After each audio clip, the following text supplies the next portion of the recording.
আল্লাহ তুমি আমার এই আস্তাগফিরুল্লাহ 1000 কোটি বছর বাঁচার তৌফিক দান করো। তোফাজ্জল বাঁচতে চেয়েছিল হাজার বছর, কিন্তু একদল শিক্ষার্থী তাকে বাঁচতে দিল না। ঢাকা বিশ্ববিদ্যালয় ক্যাম্পাসে পরবর্তী নির্দেশ না দেওয়া পর্যন্ত ছাত্র, শিক্ষক, কর্মকর্তা, কর্মচারীদের সকল প্রকার রাজনীতি বন্ধ রাখার সিদ্ধান্ত নিয়েছে বিশ্ববিদ্যালয় প্রশাসন। তোফাজ্জল হত্যাকাণ্ডের সাথে যারা জড়িত বিষয়টি এখনো নিশ্চিত হওয়া না গেলেও তার নিথর দেহের পাশে লাঠি হাতে ছাত্রলীগের সাবেক নেতাকর্মীদের দেখা গেছে। তার মানে ঢাকা ইউনিভার্সিটিকে এখনো ছাত্রলীগ কন্ট্রোল করে। তোফাজ্জলকে খুন করেছে ছাত্রলীগ, এইটা কেন আপনারা প্রচার করতেছেন? তোফাজ্জলকে খুন করেছে সমন্বয়ক, এটা বলেন না কেন? এখানে এই কথাটা বলতে আপনাদের সমস্যা কোথায়? তোফাজ্জল নামে এক যুবককে গণপিটুনি দিয়ে হত্যা করেছে ছাত্রলীগ। ইতিমধ্যে 5 জন ছাত্রলীগকে গ্রেপ্তার করেছে পুলিশ। আবার অনেকেই ধারণা করছে এর সঙ্গে জড়িত ছাত্র আন্দোলনের সমন্বয়ক হাসনাত আবদুল্লাহ ও সার্জিস আলম। তোফাজ্জল হত্যার আরও চাঞ্চল্যকর তথ্য বেরিয়ে এলো। ইতিমধ্যে ঢাকা বিশ্ববিদ্যালয়ে দলীয় ছাত্র শিক্ষক রাজনীতি বন্ধ রাখার সিদ্ধান্ত নিয়েছে। বিস্তারিত দেখতে থাকুন পুরো ভিডিওতে। চ্যানেলে নতুন হলে সাবস্ক্রাইব করে পাশে থাকা বেল আইকনটি অন করে রাখুন। ঢাকা বিশ্ববিদ্যালয়ের ফজলুল হক মুসলিম হলে চোর সন্দেহে তোফাজ্জল হোসেন নামে এক যুবককে হত্যার ঘটনায় 5 শিক্ষার্থীকে গ্রেফতার করেছে পুলিশ। তারা হলেন ফজলুল হক হল শাখা ছাত্রলীগের সাবেক উপবিজ্ঞান ও প্রযুক্তি সম্পাদক এবং পদার্থবিজ্ঞান বিভাগের শিক্ষার্থী মোহাম্মদ জালাল মিয়া, মৃত্তিকা পানি ও পরিবেশ বিভাগের শিক্ষার্থী সুমন মিয়া, পুষ্টি ও খাদ্যবিজ্ঞান ইনস্টিটিউটের মোহাম্মদ মোত্তাকিন সাকিন, গণিত বিভাগের আহসানুল্লাহ এবং জিওগ্রাফির আল হোসেন সাজ্জাদ। 18 সেপ্টেম্বর রাত 8:45টার সময় একজন যুবক ঢাকা বিশ্ববিদ্যালয়ের ফজলুল হক মুসলিম হলের গেটে সন্দেহজনকভাবে ঘোরাফেরা করছিলেন। এ সময় বিশ্ববিদ্যালয়ের কিছু ছাত্র তাকে আটক করে প্রথমে ফজলুল হক মুসলিম হলের মূল ভবনের গেস্ট রুমে নিয়ে যান।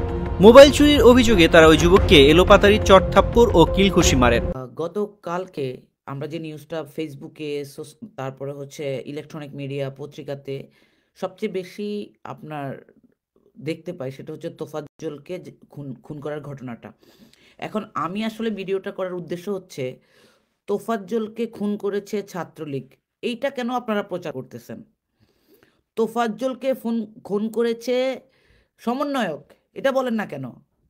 এখানে এই কথাটা বলতে আপনাদের সমস্যা কোথায়? এই সমন্বয়ক ঢাকা ইউনিভার্সিটিতে কি নামে পরিচিত? তাকে আপনারা কি নামে প্রচার করছেন এখন? ছাত্রলীগ নামে। তাহলে এই ছাত্রলীগ কিভাবে ঢাকা ইউনিভার্সিটির হলে থাকলো আমাকে আপনারা বলেন। আমরা বৈষম্য বিরোধী ছাত্র আন্দোলনের ছেলেদেরকে নিয়ে 2টা কথা বললে, অন্যায়কে অন্যায় বললে আপনারা যে টুংটুং করেন বা আপনারা যাই সেইখানে কমেন্টস করেন, রিপোর্ট করেন, এই আপনাদের উদ্দেশ্যে বলি, আবেগের চশমা খুলেন আপনারা। সারজিৎ কোন দল করতো? ছাত্রলীগ করতো। হাসনাত কোন দল করতো? ছাত্রলীগ করতো। এই ছাত্রলীগ যেইভাবেই আসুক বাংলাদেশে, এরা খুনি, হেলমেট বাহিনী। এদেরকে এখন ঢাকা বিশ্ববিদ্যালয় সহ বিভিন্ন ইউনিভার্সিটির দায়িত্ব দিয়েছেন আপনারা, খালি সাইনটা বদলায় দিয়েছেন, ছাত্রলীগ থেকে তাদেরকে বানিয়ে দিয়েছেন সমন্বয়ক। এরা ছাত্রলীগের এই গুন্ডাদেরকে বিভিন্ন হলে রেখে নতুন রাজনীতি করার ধান্দা ফিকির করতেছে। ছাত্র রাজনীতি বন্ধ করবে ইউনিভার্সিটিতে, খুব ভালো কথা। ছাত্র রাজনীতি কি শুধু সমন্বয়করা করতে পারবে? হলে থাকবে সমন্বয়ক হিসেবে, ওরা কি ছাত্র না?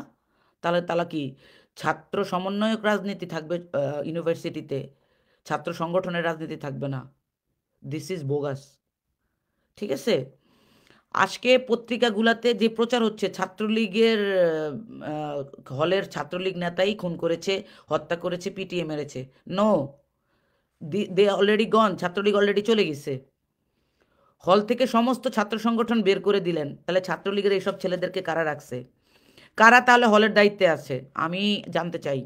আজকে যারা সরকারের দায়িত্বে আছেন, উপদেষ্টা, এই দায় আপনাদের। আপনারা দায়িত্বশীল থাকা অবস্থায় ইউনিভার্সিটিতে একটা মানসিক রোগীকে এইভাবে মারে, কত বড় মানসিকভাবে বিকৃত হইলে এই কাজগুলা করে আপনারা বলেন। বাংলাদেশে একেবারে স্বাধীনতা নিয়ে আসছে, এগুলা টোটালি মিথ্যা কথা। আমি সবসময় একটা কথা বলে আসছি, বাংলাদেশে গত 1 মাস ধরে যে রাষ্ট্র পরিচালিত হচ্ছে, এই রাষ্ট্র কি পরিচালিত হচ্ছে নাকি এই রাষ্ট্র কিসের উপরে ভর করে আছে, আমরা খুবই সংকীর্ণ এই ব্যাপারে। বাংলাদেশের সেনাবাহিনীকে এখন ম্যাজিস্ট্রেট পাওয়ার দেওয়া হয়েছে, এতদিন দেন নাই কেন? পারেন না আপনারা? পুলিশ কাজ করতেছে না, পুলিশ এত রদবদল করলেন, কাজ হচ্ছে না, ওয়াই? পুলিশ যদি মাঠে কাজ না করে তাহলে আমাদের কি অবস্থা হবে একবার চিন্তা করেন। আপনারা কেন বিসিএস পরীক্ষার ঘোষণা দিচ্ছেন না? এত স্লো কেন? আপনারা সততা দেখাইতেছেন সবাই বৈশা বৈশা। কিসের সততা? স্টিক হইতে হবে তো। স্টিক না হইলে এই সমস্ত গুন্ডাদেরকে আপনারা প্রশ্রয় দিচ্ছেন। হাউ ডেয়ার দেয়ার।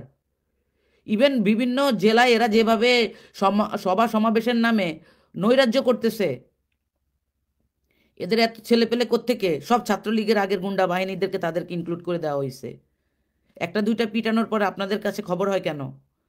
হলের ভিতরে যারা, হলের ভিসি আছে, যারা প্রভোস্ট আছে, যারা, তারা কি জানে না এরা কারা? অবশ্যই জানে। তাহলে এদেরকে রাখতেছেন কেন আপনারা? কথা বলেন না কেন? বাংলাদেশের মানুষের সাথে প্রতারণা করতে করতে স্বাধীনতার পর আজকে 55 বছর হয়েছে, আর কত প্রতারণা করবেন আপনারা? যে যায় লঙ্কায় সে রাবণ হয়ে যায়। ভাই রে, হোয়াট ফর? আমাদের কষ্টটা কোথায়?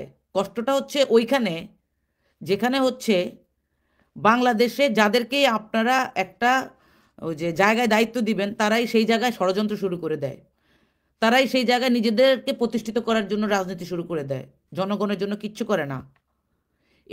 এই যে একটা নীতি, এই যে একটা বৈষম্য, এটা থেকে তো আমাদের বেরোয় আসতে হবে।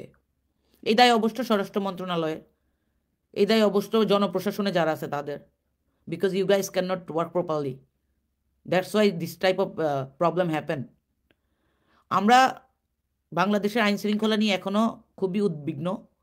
ঠিক আছে, এই যে আজকে দেখলাম কি জাহাঙ্গীরনগর ইউনিভার্সিটিতে কি মোল্লাকে যে মারলো, যে ছেলেটাকে মারলো, সেটা নাকি ছাত্রদলের ছেলেরা আর সমন্বয়ক মারছে। ছাত্রদল এবং সমন্বয়ক। ঢাকা ইউনিভার্সিটিতে মারছে হচ্ছে ছাত্রলীগ, ওইটা প্রচার হচ্ছে সমন্বয়ক না। মিথ্যাচার বন্ধ করেন। বাংলাদেশে ছাত্রদলের মানুষ পিটায় মারা রাজনীতি করে নাই কখনো। এত নৃশংস আমাদের ছেলেরা না। লগি বইটা দিয়ে আপনারা মারছেন মানুষের, কুকুরের পশুর মতো করে, সাপের মতো করে মারছে। ছাত্র শিবির ভাইরা কোথায় এখন? তোমরা তো খুব নাচতেছ সরকারের কাছ থেকে, তোমরা হাওয়া খায় এখন তোমরাও দেখি যে পোল্টে দিয়ে দিছ বাংলাদেশের 17 বছরের আন্দোলনের সহযোদ্ধাদের সাথে। সাপের মতো পিটে শেখ হাসিনা মারছিল শাপলা চত্বরে, তারপরে হচ্ছে যে পল্টনে, মনে নাই? আমাদের খুব মনে আছে। বিভিন্ন সময় বাংলাদেশের বুয়েটে আবরারে হত্যা করছে কারা? এই ছাত্রলীগরা, যারা এখন সমন্বয়ক হয়ে আসছে আপনাদের কাছে। এদেরকে আর ওই যে কি জানি বলে, এদেরকে আর বেশি নাচায়েন না, থামাইয়া দেন। বাংলাদেশের প্রত্যেকটা জেলা ইউনিভার্সিটিতে সমন্বয়ক কোনো পদ থাকতে পারবে না। This have to stop here. ঠিক আছে, এটাই হওয়া উচিত। এরা ছাত্রলীগের ছেলেদেরকে আবার নতুন করে পুনর্বাসন করতেছে। খবর নেন আপনারা, লোকজন দিয়ে খবর রাখেন। আমরা কথাগুলো বললে তো বিশ্বাস করেন না, কারণ আমরা রাজনৈতিক দল করি। এই জন্য রাজনৈতিক দল করার পর আমাদের একটা পরিচয় আছে, আমরা ভোটার, বাংলাদেশের নাগরিক। বাংলাদেশের গত 17 বছর ধরে প্রত্যেকটা আন্দোলন, প্রত্যেকটা শেখ হাসিনা বিরোধী কথার মধ্যে আমাদের প্রতিবাদ ছিল, আমাদের ভয়েস রেইজ করা হয়েছিল, আমরা করেছিলাম। আজকে আপনারা আমাদেরকে কিছুই মনে করেন না। আপনারা যদি দায়িত্ব পালন না করতে পারেন, আল্লাহর হস্তে অ্যামেন্ডমেন্ট করেন, দায়িত্বে কিছু ভালো লোকজন নেন যারা সত্যিকারে মানে কাজ করতে পারবে। ঢাকা বিশ্ববিদ্যালয় ক্যাম্পাস ছাত্র, শিক্ষক ও কর্মকর্তা কর্মচারীদের সব ধরনের দলীয় রাজনৈতিক কর্মকাণ্ড বন্ধ রাখার সিদ্ধান্ত নিয়েছে বিশ্ববিদ্যালয় প্রশাসন। গতকাল বৃহস্পতিবার বিশ্ববিদ্যালয়ের সর্বোচ্চ নীতি নির্ধারণী ফোরাম সিন্ডিকেটের সভায় এই সিদ্ধান্ত হয়েছে। পরবর্তী নির্দেশ না দেওয়া পর্যন্ত এই সিদ্ধান্ত কার্যকর থাকবে। এর মধ্যে গত বুধবার রাতে ঢাকা বিশ্ববিদ্যালয়ের ফজলুল হক FH হলে চোর সন্দেহে এক যুবককে পিটিয়ে হত্যা করা হয়েছে। একই রাতে জাহাঙ্গীরনগর বিশ্ববিদ্যালয়ে ছাত্রলীগের সাবেক নেতাকে পিটিয়ে হত্যা করেছে একদল শিক্ষার্থী। এই দুই ঘটনা নিয়ে দিনভর বিভিন্ন মহলে আলোচনা চলছে। এভাবে মানুষকে পিটিয়ে হত্যার প্রতিবাদ জানান বিভিন্ন দল, সংগঠন, নানা ও শ্রেণী পেশার মানুষ। ঢাকা বিশ্ববিদ্যালয়ে যুবককে পিটিয়ে হত্যার ঘটনায় ইতিমধ্যে FH হলের 6 শিক্ষার্থীকে আটক করা হয়েছে। এই প্রেক্ষাপটে আনুষ্ঠানিক সিন্ডিকেটের জরুরি সভায় বিশ্ববিদ্যালয় ক্যাম্পাস সব ধরনের দলীয় রাজনীতি বন্ধ রাখার সিদ্ধান্ত নেওয়া হলো। খুব ভালো একটা সিদ্ধান্ত নিয়েছে আমি যেটা মনে করি, কারণ যেই দল বাংলাদেশে ক্ষমতায় থাকুক সেই দলের হয়ে ছাত্র নেতারা রাজত্ব করে বিশ্ববিদ্যালয় সহ শিক্ষা প্রতিষ্ঠানে। এটা যেন আর না হয় সেটাই আমরা কিন্তু চাই। রাজনীতি করা যাবে না এটা কিন্তু না, কিন্তু রাজনীতির নামে এই যে একজন আরেকজনকে, বিরোধী দলের নেতাকর্মীদেরকে পিটিয়ে হত্যা, এটা কিন্তু কেউ দেখতে চায় না। যেমনটা একজন মানসিক ভারসাম্যহীন ব্যক্তিকে চোর ভেবে পিটিয়ে হত্যা করা, 1 দফা না 3 দফায় তাকে মারা হয় এবং ভাত খাওয়ানো হয়। ভাত খাওয়ার পরে সুস্থ করে আবার যেন মারতে পারে, সেটাই করেছে ওই শিক্ষার্থীরা। এটা কোন ধরনের শিক্ষার্থী? চুরি করতে আসবে, তাকে ধরে পুলিশে দেওয়া হোক। কেন পুলিশে দেওয়া হোক? একজনকে মারার অধিকার কে দিয়েছে? আইন হাতে তুলে নেওয়ার তো অধিকার কারণ নেই, কোনো দলের নাই। ইতিমধ্যে 6 জনকে গ্রেপ্তার করা হয়েছে সেই অভিযোগে। তার মধ্যে ছাত্রলীগের নেতাকর্মীরা আছে। আপনারা দেখতে পাচ্ছেন কয়েকটি ছবির মধ্যেও কিন্তু ছাত্রলীগের যে সভাপতি সাদ্দাম, তেনার সাথে তাদেরকে দেখা গিয়েছে। এবং একদল অভিযোগ করছে এর মধ্যে সার্জিস এবং হাসনাত, যেহেতু তেনারা আগে ছাত্রলীগের সংগঠনের সঙ্গে যুক্ত ছিল, তারাও জড়িত থাকতে পারে। এই পর্যায়ে বিশ্ববিদ্যালয়ে ছাত্র রাজনীতি বন্ধ করা হয়েছে। এটা যেন জোর দেখে আর কেউ না দেখাতে পারে, সেটাই আমরা চাই। সবাই ভালো থাকবেন। আপনাদের কি মন্তব্য কমেন্টসে লিখবেন। আল্লাহ হাফেজ।